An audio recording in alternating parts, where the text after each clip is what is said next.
The first time I realized how fragile power is, it wasn't during some boardroom meltdown or midnight system crash. It was at 2:37 a.m., alone in a humming office, when I caught the CEO's son-in-law approving a $240,000 consulting transfer to a company that didn't exist. I didn't say anything that night. I just stared at the glowing screen, listening to the low whir of the air conditioner and the rhythmic buzz of fluorescent lights, and quietly took a screenshot. Old habits die hard. See, I'm not one of those loud, performative geniuses who announce every contribution on LinkedIn. I'm the type who makes sure things work. Payroll, procurement, inventory. All the digital veins of this company ran through my hands. I built the automation systems, maintained the analytics backend, and patched the same outdated architecture the executives kept calling innovation. When something broke, I fixed it. When someone else broke it, I fixed it faster. And for 5 years, that's all I did, until he arrived. Marcus, the CEO's golden son-in-law. Fresh MBA, shiny watch, ego that could power half the building. His job title, Director of Digital Strategy, which in corporate translation meant make noise, take credit, and spend other people's time fixing your mistakes. The first thing he did was ask, "So, you're the IT lady?" I corrected him. "Head of Systems Architecture." He smirked. Cute. "Maybe someday you'll get a real title." That was the tone for the next 6 months. He strutted through hallways with buzzwords dripping from his mouth. Disruption, synergy, digital transformation, while I sat quietly behind a wall of monitors, keeping the company's fragile nervous system alive. Every time his flashy projects glitched, my team fixed it before he noticed. He called it teamwork. I called it cleaning his mess. I should have known it would explode eventually. It started small. The company began bleeding money from unexplained strategy consulting expenses. When I traced the payments, they looped through layers of dummy vendors, each registered under the same IP address. His. I had proof. But in corporate life, truth means nothing if it embarrasses family. So, I archived it quietly, just in case. A week later, I requested to enroll in a new cybersecurity certification, one designed to tighten internal audit trails. I submitted the cost breakdown, flagged it as mandatory compliance training. Approved automatically, as usual. 2 days later, Marcus stormed into my office. His shirt was too white, his smile too wide. "Linda," he said, tossing a printout of my expense report onto my desk. "You're stealing from the company." For a moment, I thought he was joking. Then I saw the email header, forwarded from his father-in-law, the CEO himself. I followed a course. I said slowly, "It's required to keep the company's system certifications active." He leaned closer, eyes sharp with something between arrogance and insecurity. "You don't decide what's required." "I do, and you're done here." I didn't flinch. Years of quiet survival in corporate trenches had trained me for this exact moment. The calm before the fire. "You're firing me?" "Effective immediately," he said, straightening his tie like it made him powerful. "Security's on the way." "Hand over your badge," I smiled. Not the kind of smile people give when they're defeated, but the quiet, deliberate one that says, "You just made the biggest mistake of your life." I took off my lanyard, placed the badge gently on his desk, and said, "You have exactly 10 minutes before your main system crashes." "Tell your father-in-law I said good luck." He laughed, that hollow, dismissive laugh people use when they don't understand what's about to hit them. Then he saw my eyes, and the laughter stopped. Because behind me, on the wall of screens, every dashboard flickered. Payroll, logistics, and internal compliance, all blinking amber. Warning signals he didn't even recognize. "You're bluffing," he said. "Am I?" I replied softly, packing my things. He didn't move. He didn't even call security. He just stood there, face pale, fingers frozen midair like he wanted to type something but didn't know where to begin. As I walked out, the office was unusually quiet. The kind of silence that happens right before a storm. Heavy, suspended, waiting. What Marcus didn't know was that the course he accused me of stealing wasn't just training. It was a certification granting full encryption authority over the company's infrastructure. A safeguard I'd installed 2 years earlier after a ransomware scare. One that required reauthorization every 6 months. By firing me, he hadn't just removed an employee. He had cut the only lifeline keeping the system stable. 10 minutes later, his world would start flickering. Invoices stuck in loops, vendor payments freezing mid-transfer, warehouses locking down automatically due to system integrity warnings. But I didn't need to see it. I'd already seen this pattern too many times before. Power built on ignorance always collapses. And Marcus? He'd just hit the button himself. As I stepped into the elevator, the lights dimmed for half a second. Just a flicker. But it was enough. Somewhere upstairs, Marcus was realizing that when you accuse the wrong person of theft, sometimes what you lose isn't money. It's everything holding your empire together. And that was just the beginning. The elevator doors slid shut behind me, and for the first time in 7 years, I didn't have to swipe a badge to leave. It felt strange, liberating and hollow all at once. I had no plan, no next job lined up, no exit interview, no we'll stay in touch. Just silence. The kind of silence that follows betrayal. Outside, the morning air was sharp with the smell of rain and exhaust. I sat in my car for a long time, watching the building through the windshield. Inside those mirrored windows, hundreds of people were starting their workday, sipping coffee, scrolling through emails, completely unaware that in less than an hour, the systems they relied on were about to choke on their own arrogance. I hadn't sabotaged anything. I'd simply done my job. Too well, maybe. Everything in that company, from payroll to product logistics, was built on a fragile web of integrations I'd designed to be secure, transparent, and maintainable. If maintained properly. The keyword Marcus never understood. When he fired me, he invalidated my certification keys, the same keys tied to every internal encryption license. Without a certified administrator, the system couldn't reauthorize critical operations. It would start locking down automatically, piece by piece, like a nervous system losing connection to its brain. 10 minutes, I'd told him. That wasn't a threat. It was math. Still, I didn't want to see it unfold. I started the car, pulled out of the lot, and drove aimlessly through downtown. My phone buzzed twice. An automated ping from my off-site server. Key rotation detected. Root admin missing. Then a second message. Auto protection mode active. Translation. Atlas 9, the company's infrastructure backbone, was now sealing itself. By the time I stopped for coffee 15 minutes later, I could already imagine the scene unfolding back inside. Marcus would be standing in the control room pretending to know what he was looking at. He'd probably call IT support first. Brad, the junior tech who once asked me how to change an HDMI input. Brad would panic, of course, because every command he typed would come back with access denied. Missing root signature, Marcus would then call finance, asking why vendor payments weren't processing. They'd say the system froze mid-transaction. HR would report that the payroll batch hadn't generated. Logistics would say their route management dashboard just went blank. And somewhere, his phone would buzz with a message from his father-in-law, the CEO. What the hell did you do? I could picture it vividly. Marcus pacing, sweating through his designer shirt, snapping at people who didn't deserve it. He'd blame legacy code, then server latency, then me. Of course he'd blame me. By the time I finished my coffee, my stomach had settled into that odd calm that comes only after chaos. I didn't want revenge. Not really. I just wanted peace. A concept foreign to anyone who's ever been trapped inside a corporate machine that rewards noise over substance. For years, I'd watched people like Marcus rise while people like me kept things alive from the shadows. When systems ran smoothly, the execs congratulated themselves. When things broke, they needed a scapegoat. The quiet ones always made the best targets. I tossed my cup, started the car again, and headed home.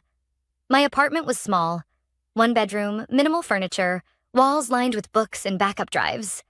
The kind of place you live in when you spend most of your life inside systems instead of sunlight. My laptop blinked awake the second I opened it. The dashboard lit up, displaying system status updates. Atlas 9 integrity check? Critical. Backup environment? Safe. I watched the graphs drop, not with satisfaction, but inevitability. This wasn't about revenge. It was about consequences. At 10:03 a.m., my phone lit up again. Unknown number. I didn't answer. It rang again. Then again. Then a message popped up. Marcus. What did you do? I typed one line back. You fired the wrong person. No reply. 2 minutes later, another notification arrived. Not from him this time, but from one of my old team members, Clara. She was sharp, honest, the only one who ever thanked me for staying late. Linda, what's happening? Systems are going down everywhere. They said you're gone. I hesitated, then replied, tell them to check the license ledger. The expiration date. It's not sabotage. It's compliance, a pause. Then, so, it's true? They really fired you? Yeah. Then we're screwed. I stared at the message for a while before setting the phone aside. It wasn't my problem anymore. I'd built safety nets, backups, even documentation that Marcus never bothered to read. I'd done everything right, except protect myself from people who didn't value competence. By 10:47 a.m., social media was buzzing. Employees were tweeting about internal outages and data loss. A post appeared on LinkedIn. Westline Corp experiences unexpected system failure. Operations halted. The news spread fast. Investors panicked. I refreshed the feed once more before closing the laptop. The thing about systems, digital or human, is that they collapse the same way. Slowly, then all at once. And as much as I wanted to feel triumphant, all I felt was tired. I looked around my apartment. The quiet hum of the fridge, the pale light filtering through blinds. This was peace. The kind that didn't need applause or validation. But deep down, I knew this wasn't over. Because people like Marcus don't just fall quietly. They scramble. They look for someone to blame, to fix what they broke. And when his father-in-law realized the extent of the damage, the frozen accounts, the halted deliveries, the missing authorizations, he wouldn't be asking what happened. He'd be asking one question only. Where's Linda? By the next morning, my inbox looked like a siren. 47 new messages. Half from old coworkers, half from numbers I didn't recognize. I didn't open any of them. I already knew what they said. Some version of, please come back, or what the hell did you do? I made coffee, the cheap kind that tasted like burnt paper, and watched the morning news in the background. By 8:15, the story had broken. Westline Corporation reports a critical system failure. Payroll, logistics, and client operations halted due to an internal technical error. Technical error. That phrase made me laugh. Marcus must have written the statement himself. I muted the TV and opened my laptop. My off-site monitor showed what I expected. The company's main framework, Atlas 9, was in quarantine mode. It hadn't crashed. It had locked itself exactly as designed. Without valid administrator credentials, every automation module, every vendor connection, every payment portal was frozen in self-protection. Marcus had fired the only certified operator. The system wasn't broken. It was simply waiting for someone who no longer existed in its world. At 8:32, my phone rang again. This time, I answered. Linda, it's Clara. Her voice was low, tense. They're panicking upstairs. Marcus is losing it. I rubbed my temple. How bad? Payroll's offline. Vendor contracts are stuck in draft status, and the CEO's assistant said Marcus hasn't left his office since last night. He keeps saying he can fix it. Of course he does. Arrogance always outlives logic. Listen, Clara whispered. I shouldn't be calling you, but is there any way to unlock Atlas? There is, I said quietly. But they'd need to contact the certification board and file an emergency request. It'll take days, maybe weeks. She sighed, the kind of sigh that carries exhaustion and disbelief in equal measure. He's not telling the CEO that part. He's saying it's just a glitch. I almost felt sorry for him. Almost. By noon, a second article appeared online. Internal sources claim Westline's digital operations were tied to a single architect who was recently terminated. Someone had talked. Maybe finance, maybe logistics. It didn't matter. The story was out. And with it, the cracks in Marcus's shiny reputation were starting to show. I imagined the CEO, Richard Wallace, pacing in his glass office, veins tightening around his temples as he connected the dots. He wasn't stupid. Ruthless, yes, but not stupid. He'd built Westline from a small manufacturing firm into a multi-million-dollar distribution empire. He knew the difference between bad code and bad leadership. And right now, he was realizing that his son-in-law had fired the one person keeping his company functional. At 2:04 p.m., a black SUV parked outside my apartment. I saw it from the window. Tinted windows, corporate plates. A minute later, a knock. Firm, official. I opened the door halfway. It wasn't HR or security. It was Richard himself. "Linda," he said, voice even but strained. "We need to talk." He looked different up close. Older, heavier, the confidence dulled by sleeplessness. His tie was crooked, his eyes rimmed red. "Surprised you know where I live," I said. "I checked the HR records before the system went dark," he replied. "Can I come in?" I hesitated, then stepped aside.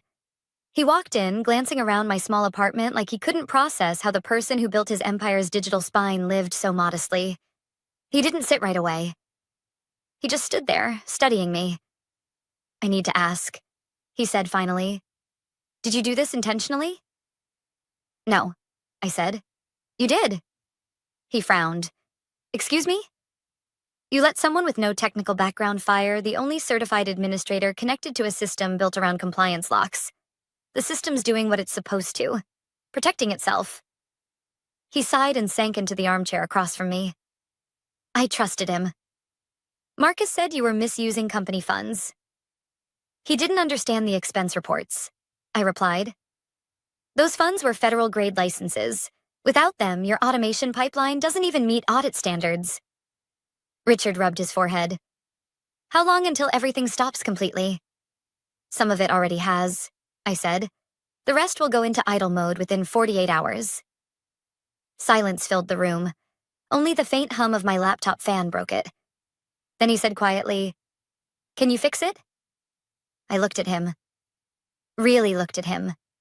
The man who'd ignored me for years, who'd walked past me in hallways without learning my last name, who only noticed my existence when it threatened his bottom line.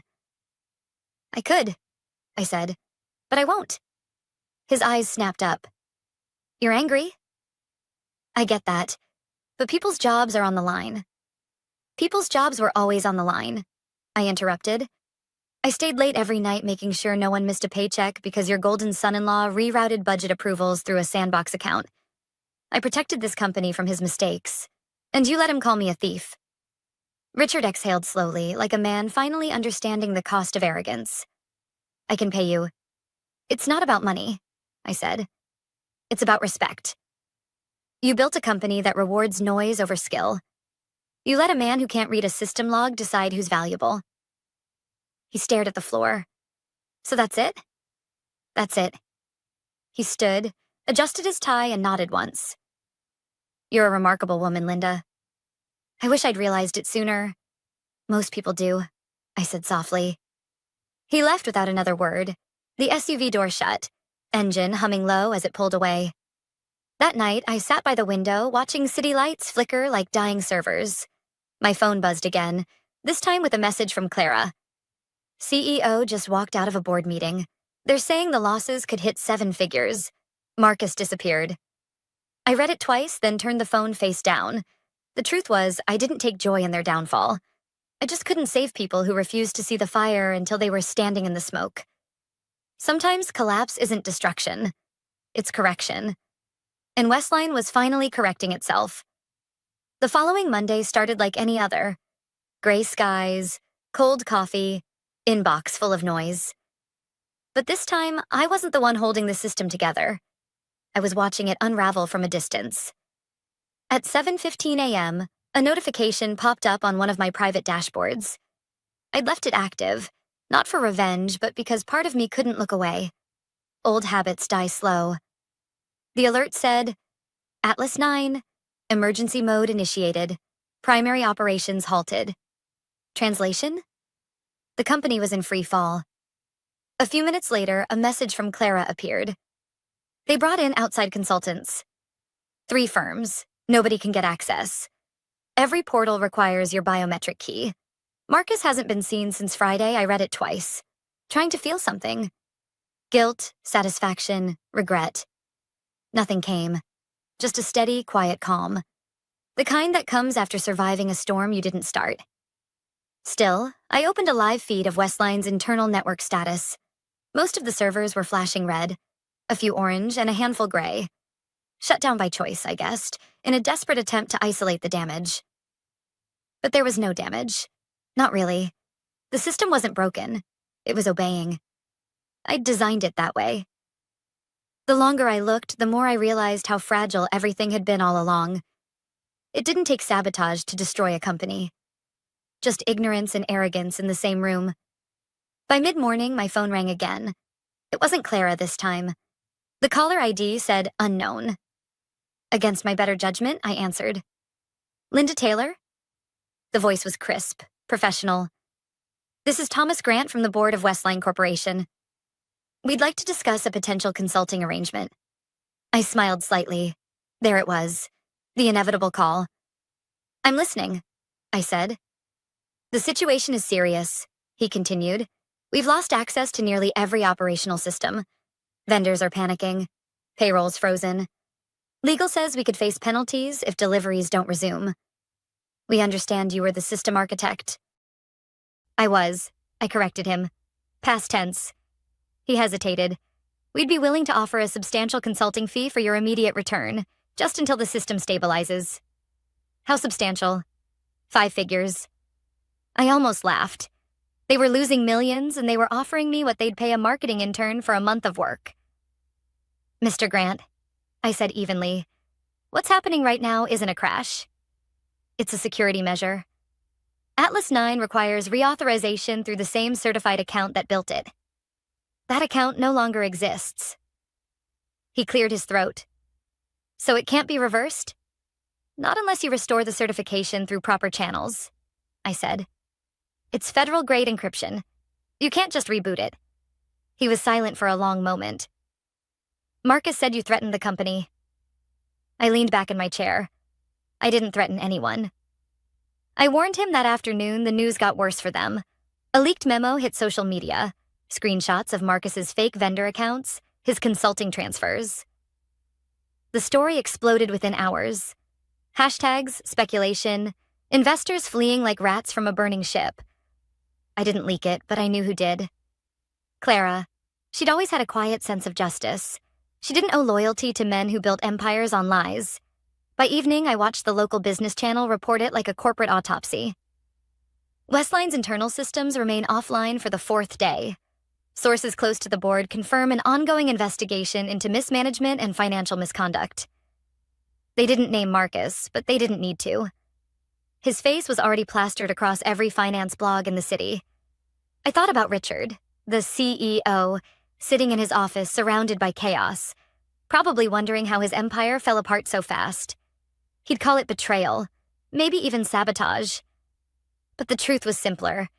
He'd built a company that worshipped the wrong people. When I worked there, I saw it daily. How competence was ignored because it wasn't loud. How men like Marcus got promoted for confidence, not results. I was invisible until they needed a scapegoat. And now, invisibility was my armor. Around 9 p.m., I got one last message from Clara. They're shutting the office tomorrow. CEO resigned. Marcus is under investigation. They're asking if I can reach you. I typed a reply, then deleted it. What could I say? That I was sorry? That I'd warned them? That sometimes justice looks like silence? Instead, I sent, "Take care of yourself, Clara. You deserve better than that place." Then I turned off my phone. Outside, the city was quiet. The streetlights reflected off wet pavement, and in the distance, thunder rolled low and steady. For the first time in years, I felt light, untethered from the constant hum of responsibility. I thought about everything that had happened, the years of unseen work, the long nights patching code no one thanked me for, the constant underestimation. And I realized something simple but profound. I hadn't destroyed anything. I just stopped saving people who refused to save themselves. The next morning, I opened my laptop to a blank document and typed 3 words at the top. New Beginnings Protocol. It wasn't revenge. It was rebirth. I was going to build something new, something transparent, fair, and functional. A system where integrity couldn't be overwritten by ego. Westline was collapsing. Yes. But sometimes a system has to fall apart before something stronger can replace it. And maybe that's what I'd been waiting for all along. 3 weeks after Westline collapsed, I got another call. This time from a number I didn't recognize, though something about the area code felt familiar. I almost ignored it, but curiosity won. "Linda Taylor?" a calm voice said. "This is Robert Ames. I used to handle operations at Norvale Industries. We've been following what happened at Westline. I stayed quiet. These kinds of calls had become common lately. Companies sniffing around, trying to see if the woman who brought a giant to its knees would do the same for them." He continued, "We're not calling to offer a position. We're building something new. Something better. We'd like you to lead the architecture." I smiled faintly. "You do realize my name isn't exactly investor-friendly right now?" "That's exactly why we want you," he said. "You built a system that couldn't be corrupted." "That's rare. We want that kind of backbone here." It was tempting, not because of the money, but because of the promise in his tone. Integrity, something Westline never had. "I'll think about it," I said, then hung up. But as I set the phone down, I realized I already had my answer. I didn't want to go back to fixing someone else's mess. I wanted to build something that couldn't be broken by arrogance again. That night, I sat in my small apartment, the one that had become my silent witness through every sleepless night and crisis, and opened a clean document on my laptop. I named it Aurora, a project I'd been sketching for years. A system that would make corporate structures transparent, traceable, and human-proof. No hidden transfers, no ghost approvals. Every action logged, every permission earned. It wasn't revenge anymore. It was reform. As I wrote, I thought about Marcus, still missing from the public eye. Rumor had it he'd fled the city after his accounts were frozen.